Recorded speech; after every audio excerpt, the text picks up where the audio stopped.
السلام علیکم ورحمۃ اللہ وبرکاتہ۔ امید کرتا ہوں تمام احباب خیر و عافیت سے ہوں گے اور اللہ پاک سب کو ایمان کی سلامتی کے ساتھ عافیت والی لمبی زندگی نصیب فرمائے۔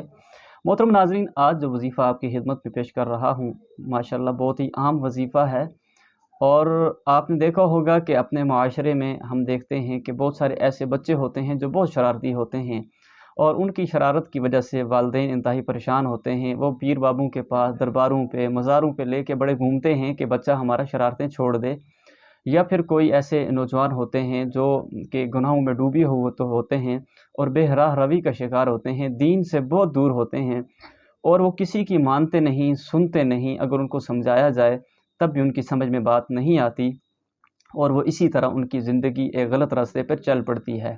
تو ایسے لوگوں کا کیا کیا جائے؟ کیا درباروں پہ لے جایا جائے، یا مزاروں پہ لے جایا جائے، یا بابوں کے پاس لے جایا جائے، یا 2 نمبر عاملین کے پاس لے جا کر پیسے بھی برباد کیے جائیں اور اپنا ایمان بھی خراب کیا جائے؟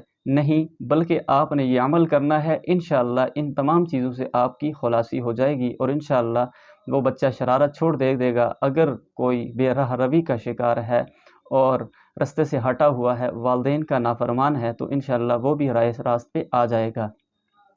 تو آپ نے کرنا کیا ہے کہ جو بھی بچہ شرارتیں کرتا ہو اور اس بہت زیادہ شرارتی ہو، آپ نے اس کے پیشانی کے بال پکڑنے ہیں، اور پکڑ کے یہ والی آیت پڑھنی ہے، افحسبتم انما خلقناکم عبثا وانکم الینا لا ترجعون فتعالی اللہ الملک الحق لا الہ الا هو رب العرش الکریم ومن يدع مع اللہ الہ آخر لا برہان له به فانما حسابه عند ربه انه لا يفلح الكافرون وقل رب اغفر وارحم وانت خیر الراحمین۔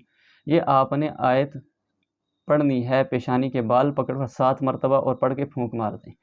اس طرح آپ نے یہ عمل 11 دن تک کرنا ہے۔ بچہ انشاءاللہ 11 دن میں شرارتیں چھوڑ دے گا۔ آپ خود محسوس کریں گے کہ اس کی شرارتیں ختم ہو چکی ہیں، اس کی جتنی بھی ایسی عادات تھیں جس کی وجہ سے والدین پریشان تھے، تنگ تھے، انشاءاللہ وہ بھی ختم ہو جائیں گی۔ اور اسی طرح دوسری بات یہ ہے کہ اگر کوئی بے راہ روی کا شکار ہے اور والدین کا مطیع اور فرمانبردار نہیں ہے، بلکہ وہ والدین کی نافرمانی کر رہا ہے، تو ایسے شخص کے لیے بھی، ایسے نوجوان کے لیے بھی آپ پڑھ سکتے ہیں اور اس کو دم کریں۔ انشاءاللہ العزیز وہ بھی راہ راست پہ آ جائے گا اور اس طرح کی تمام غلط عادات کو چھوڑ دے گا انشاءاللہ۔